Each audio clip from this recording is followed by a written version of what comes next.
front. That just like is wild. What's good? I wasn't even thinking about doing this video. I was just gonna watch it from Abram Priest, but then it got to a point Priest said something, and I'm gonna be honest, I can't not do it. Uh, you see the title of the video is "Take Care of Your Happy People." Um, please do that. Please do it.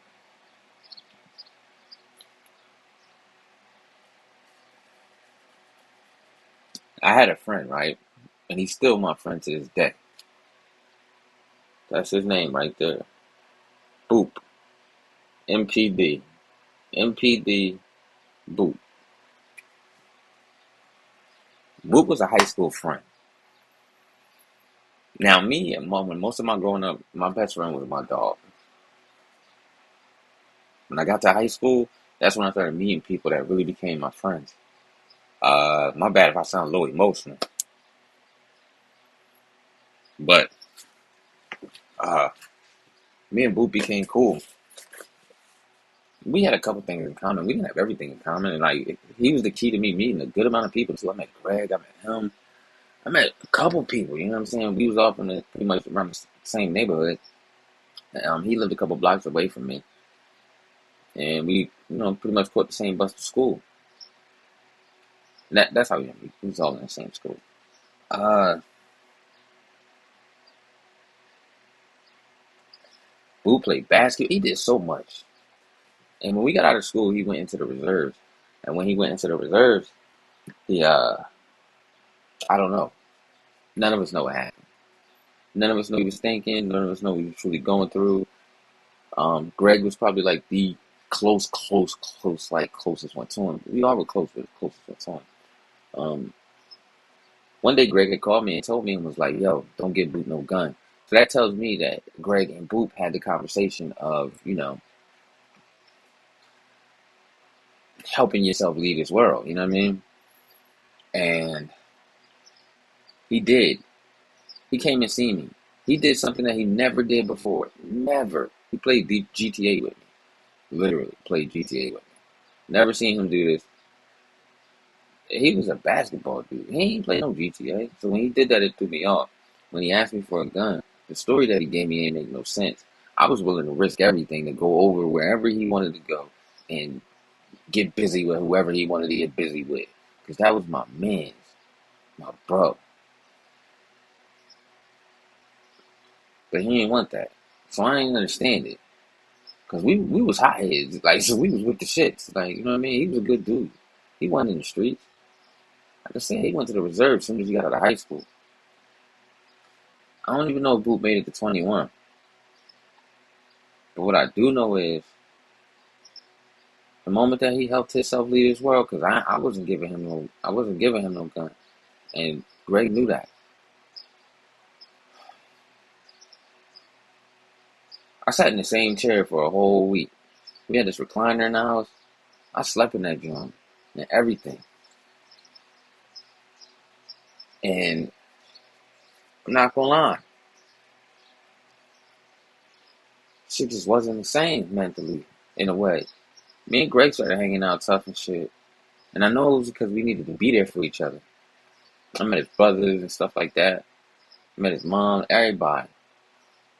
And I love his family to this day. But man, I miss Boo, yo. So, let's check this joint out. Is there somebody you still think about? I'm gonna start crying. That would be my brother Drew. It's so confusing. I felt like I wasn't enough to keep him here, But it's not personal. Their thoughts were too loud. What he was going through, I'm grateful I will never understand. You couldn't be mad at him, like the second he smiled, you know what I mean? Oh my God. I miss him so much. What was Drew's smile like? I'd have to show you a picture. I'd love to see it. This one's a good one. That's a good picture. His smile is beautiful. Yeah. His first day of work. The day he passed away, he put me in a good mood. I had an attitude. And I remember we were both like, I feel like dancing.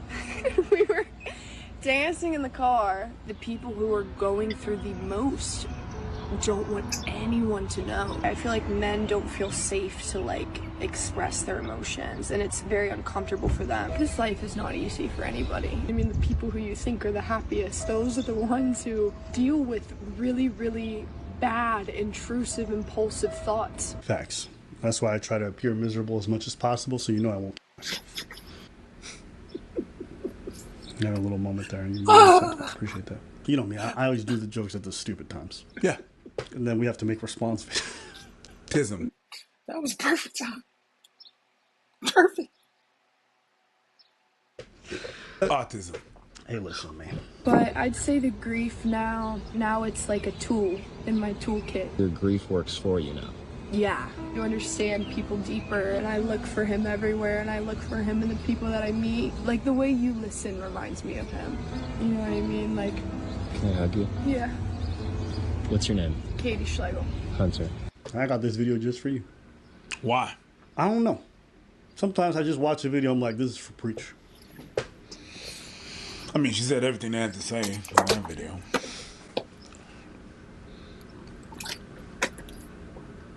It'd be like that. Because the thing is that we have a role where we have to protect. And then sometimes protecting means that you're not talking about certain things to certain people. Because you want to protect them about certain things. Oh, yeah, but you know you could talk to me. I'm trying to protect you too. Is that something you do a lot? 100%. Most of my thoughts I keep to myself. And I think it's better like that way for everyone. When he said that, I understood that so much. Because most of my life, I chose not to say stuff. And I like to be there for people. I like to help people. But there was a lot of things that I couldn't talk about. I could hint to, but I couldn't really talk about. Or I could like, you could see it maybe, but I couldn't talk about it because I felt like I was being a burden on them. I felt like I was taking away a happy moment for them. Don't be on my books, you die. I felt like I was doing something that literally would not allow them to have a good day because I'm telling them about something that I'm going through that at the end of the day, even if I talk to them and they made me feel better, I still got to go deal with it. And now I feel even worse because I took some of their good energy from them. And who knows if they wanted to give it? Who knows if they wanted me to have it? That's why I'm saying, watch your people. It's good, Mito. Yeah, I don't like that either. It's definitely an internal thing, and it's in reality it's something that we do to protect others. But who the fuck is protecting us? Who is? Who's protecting us? Who's giving us a space that we can feel protected? We can take the hit. We cool with that. We cool with protecting others. Even if it tears us down, we cool with that. But who protecting us? Who giving us a safe space? Because it seems like when we do express something, we do get teared down. I'm not going to say everywhere. Because I've met people who, they force me to express myself. And they tear me down.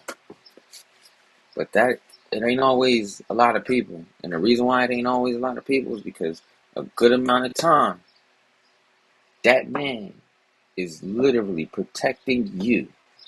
Because he ain't going to tell you the stories. He ain't going to tell you the information. He ain't going to put it out there. You're going to ask him, is he good? And he's going to say, I'm good. And he's going to go deal with it by himself. And you're going to see it transparent in other things.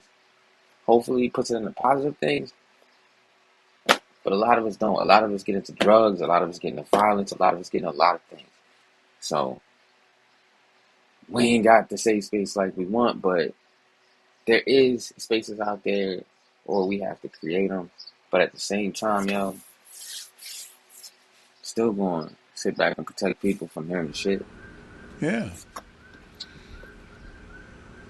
Yeah, you can sometimes defend them. People dealing with all that darkness, you know, it's a lot. So I wouldn't impose it on some people. Yeah, definitely. certain things. What else did you think about some of the other stuff that she was saying when she's talking about reminiscing about the person or anything? It's good. It's good that she reminisces the good things about that person. It's good that she doesn't feel any kind of resentment for that person, because I can understand that someone, I don't know exactly what happened before what I put together, he took his life. Absolutely. So she's not pissed off at that person. So oftentimes that's the sentiment that happens when someone takes their life. You're like, you're pissed off at them. You're like, yo, you abandoned me. Mm-hmm. Like, you're kind of a traitor, because I feel now that I didn't do enough to make you feel safe that you can open up to me, and it led you to do that, and I was not aware. So I feel singled out twice. I felt singled out because you didn't tell me what the fuck was going on, and I felt singled out because you took your life and you left me there. I felt like I wasn't enough to keep him here, you know? That's such a powerful line, isn't it? Exactly what it is. It's like, No, because you talked about the other side. You said you betrayed us, whatever, which is one end of the spectrum. But this is the other end of the spectrum where it's my fault. Yeah, it's your fault, because again, people trying to protect people. It's like, yo, you didn't feel safe. I couldn't help you. I couldn't do anything. There's also that 100%. It's a mix of a lot of things. It's not just one pure emotion, anger. It's a mix of them. In those situations, it's a mix of things. But it's not personal. Their thoughts were too loud. See, that's what I'm saying. She's not taking it personal. She let go of that thing. She said, you know what? It ain't me. It's not me. It was not about me. It was really what he was going through. What he was going through. I'm grateful I will never understand. That was the second I'm line. grateful I will never understand. And that's a crazy line. Because if you understand what that person is going through, it's because you're living it a bit. Or if you understand what they're going through, it comes with the understanding of the pain that comes with what that person is living. And you cherish that person, and you love that person, and you don't want to think about that person being hurt. And understanding what they went through is understanding. You said something. You said, if you understand what that person is going through, it's because you're living it a bit. what does that mean? Because if you understand certain sentiment, it's not, you don't know exactly what they're going through, but that there's a side of empathy where you put yourself in someone's shoes and you don't feel, you can feel 1% of what they're going through. You don't know, but just that 1% can hurt so much. So now you're just trying to multiply it in your head how it really is to feel that and feel that pain. That it hurts you to understand that they were in that feeling. The pain comes in where you don't want that person that you cherish so much and you love so much went through that. It's like when people die tragically, you try to understand, or you try to think that, oh, maybe I hope they didn't suffer. And then when you realize that they suffer while they died, you're like, oh my God, on top of that they suffered. And then they tell you how that thing happened. You're like, oh my God, this must have been horrible. The person that I love went through that. You don't want the people that you love being hurt and now understanding what they're going. I'm gonna let you finish real Through. quick. You can imagine a bit. So that's why I'm saying that, you go through it a bit. You know, I think one of the biggest issues with, I think, a lot of health-related issues, be it physical or mental, is that many different people's understanding of health-related issues either comes from the limited understanding they have from what they read or their own lived experience. Because a lot of people go through similar afflictions or similar issues. I think the issue is that people go through it for such different reasons. And so the solutions to them are so vast and different. But people can't understand that because many of us have had depressive episodes or, episodes of extreme sadness where if you describe the symptoms to other people, they're like, oh, I've been through that. But the difference between someone who's chronically depressed, someone who's clinically depressed and someone who's going through a depressive episode is completely different. For example, you might lose a child and you go through a depressive period where you're depressed. That is very different than someone who may have a brain imbalance where they just ever since they were a kid, they were always just off. And people can't understand this side of it because they're like, I felt the same symptoms when I went through a bad period. And after I got through that period, I felt better. I didn't need the medication. I didn't need the therapy. Why do you? But he's like, well, I have the same issue as you, but mine's just different because it's for different reasons. You know what I'm trying to say? Mm-hmm. And I say all this to say, at least the way I interpreted her line, now this is just an interpretation, when she said, I'm glad I'll never understand, It's like if this man just had an affliction, you know what I'm saying? Like something that really just made him unhappy with life and it had nothing to do with the circumstances. It wasn't a matter of fulfillment. I think like that line is just like, again, just an interpretation. Could be interpreted as just like her saying, I'm glad I'll never have this disease that I feel like my brother had. 100%. You know, because Yo, on some real shit, that is very true. If you can, if you can sit down and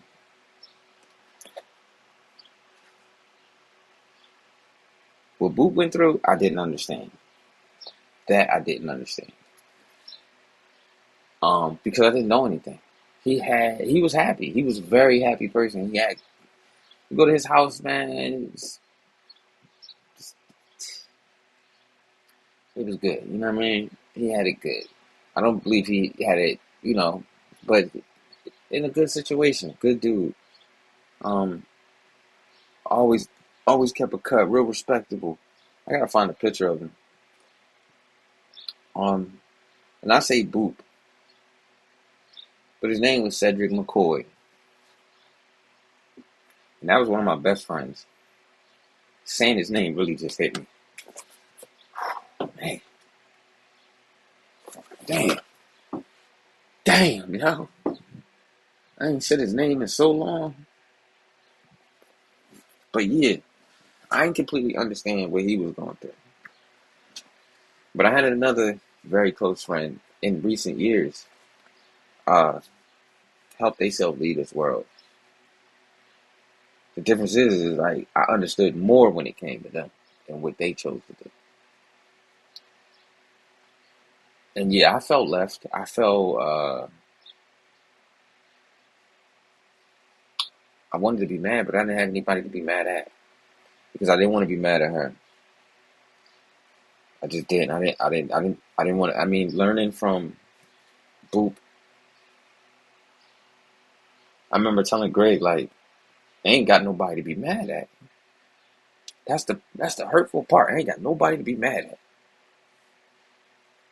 And with her, I ain't had nobody to be mad at.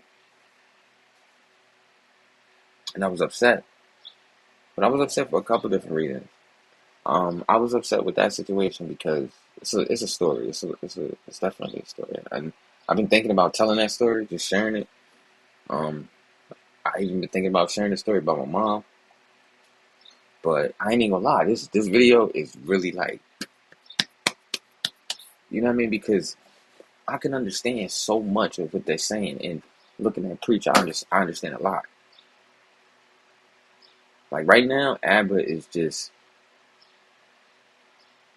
I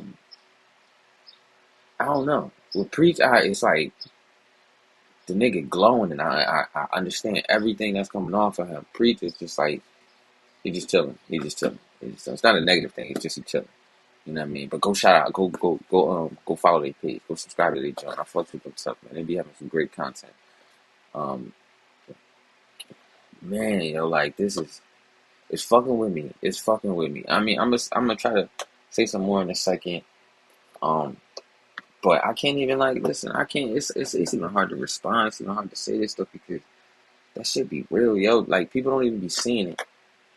People don't be seeing it. Like, and people will tell you, and you might not see it. Like, I had a conversation with her, and she told me she wanted to do it. And when I seen her, the person that she was around, they wasn't even stopping her from doing things that wasn't helping her. I'm like trying to like be like, nah.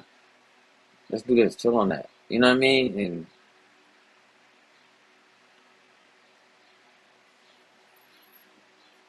because you can't understand what schizophrenia is like. You can't. You maybe felt paranoia. You don't know what it's like to constantly feel like all of these things are so surreal and they attack you at random points. You don't know. I don't know what it's like to be. I've had mood swings. I don't know what BPD is like. And I'll never know. And I'm glad I'll never know. As much as I want to be able to empathize and understand, pretending like I can is just not real. I thought this girl's video and whoever shot and edited this was really well done. That was powerful. She was very open. You could see in the way that she spoke, the way her face lit up, the way she remembered things. She was just letting everyone in on that. I thought that was really cool. Really, really nice. I don't have too much experience with people taking their lives. I just know a lot of people whose lives have been taken. So for me, my experience is a bit different. So that's why I thought this video was probably more geared towards you, because I think you have better experience with that. And I also don't feel like I. Yo, I'm so glad he said that. I'm so glad he said that because that cleared it up for me. That's why when Priest was talking to me, he glowed. He glued. You know what I'm saying? When he was talking, it was like, you know, I'm just saying glow, but you know what I mean? But his words meant more to me than Abba's did. Not because Abba is a bad person or anything like that, but because you could tell Abba hadn't had any experience with that. Priest has. I've had experience with that. And that's a weight, yo. You don't even realize it. Like, that's a weight. You don't have nobody to be angry with. You're thinking about everybody that was around that person. Like, on a regular basis, I think about her mom. You know what I'm saying? For a long time, I thought about Boot's mom. I thought about his family members. I thought about all that. You know what I mean? I think about my people's mom, her nephew, her sister, everybody. Everybody that I met around her, I think about them because I think about the impact. I only known her for 7 years. They known her for a lifetime. And if it bothered me that bad, and I seen so much, I know for a fact that it's killing her mom, killing her sister, killing her nephew, nieces. That's why I'm saying, like, yo, the people that you know for a fact is, like, they high energy, pay attention to them. Check them out. You know what I mean? You ain't got to babysit them, but hit them up from time to time. You know what I mean? Have a real conversation with them. Share something you going through with them and see how they respond. Them people who, they always gun-ho for you, always remember. Just check on them, yo, because this shit, yo, him saying that, it says a lot. A lot. And it's not nothing saying against him. It's actually pretty good. Because it's not a good feeling. You know what I'm saying? It's not. At times it just comes up because you think of things. And usually everybody in your life, you got little things that you know you've done with them or you experience with them that make you laugh or whatever. And when that shit pop up, it shit fuck with you. So if you got people out there, yo, and they just need a fucking hug, you know what I mean? Or they maybe they're not happy with themselves. I'm not saying you gotta babysit them, but maybe, you know what I'm saying, communicate with them, put them in position to be happy with themselves, or give them good words. Because I'm gonna be honest with you, the way that I seen this stuff, a lot of times you kind of never know. Because I ain't know with Boot, and I ain't know with Amber, but it happened. I have that struggle of being able to open up to the people around me. I think I'm got good people around me. If I want to open up, they're always there to listen. Men, women, doesn't matter. So that's why I'm not saying that's not real for other people. It's never been what's been around me most of my life. So it's what I understand. You think you don't have any issue opening up? No, I don't think so. Okay. For the people who I choose to have and to open up, I think I'm very comfortable. Vulnerability doesn't scare me. Especially over the last like 7 or 8 years. I feel like it's just been like, so. Well, again, I'm speaking more in like recent memory, like younger years. Sure, probably when I was around her brother's age, probably was a different situation. Didn't have the tools or whatever it was. But no, definitely over the years, I think that's definitely been different. Look, listen. Men's experience. We also talk about the fact that men have a hard time opening up. But I don't want to sit here and lie and say like, oh, it's hard for me too. To be honest with you, it's not. I'm wrong. This is what I did. This is all the fucked up shit. Like it's cool. And as far as like what you said earlier about keeping things away from people to protect them, the people that are close to me, I don't think I'd do that. Like if I had a health condition or whatever it was, like. Oh, it depends for what. Okay. Yeah, I don't think. Thankfully, it's not just I'm open to being vulnerable. The people around me create a very good environment where I feel like it's good. But I've also worked on that to have those relationship dynamics. Right. We've all taken efforts to open up to each other over time and like, be like, okay, this is cool. We can do this. You can receive, I can give, and I have that. So that's why I come from. You're welcome. I wouldn't say it's my friend, buddy, old boy. That's why we're not friends. You see this? You still saying that line? We're not friends. Well, it's a degrees of friendship, you know. You want to call me your friend? You're the dude. I'm a dude. What did you do? All right. I was that dude. What do you want to say about her video, or just about the topic in general? Nothing. I said what I had to say. If anybody wants to know more about what Preach thinks, you can DM and maybe I'll tell you privately. You have better chances with Abbas if he wants to open up. Not to you niggas. God bless y'all. Appreciate y'all. Some of y'all care. I see it. I can't do it. Again, person specific. But you know, Preach over here, he got some skeletons in his closet only he knows about. So you can see it in his eyes. Don't try to figure it out. All right, listen. All right, so what I'm gonna say is this. I like their YouTube page. I've always had. They usually pretty good content, good conversation, good commentary. But you can tell Preach has had more experience in that realm than Abba has. And I can agree with Abba in a way where the older I got, the easier it became to express myself or to say things. But it became easier in a way where it was just like, I've already been through it. I've already dealt with it. So I'm not going to sit here and act like, I'm not about to sit here and act like I got to continue to go through it. There's things that I won't share. There's things that I won't talk about. But when it comes to that type of situation where you're dealing with the pain of like losing a person because they help themselves leave this world, a lot can sit on you and a lot can confuse you. A lot is just it becomes a lot of unanswered questions.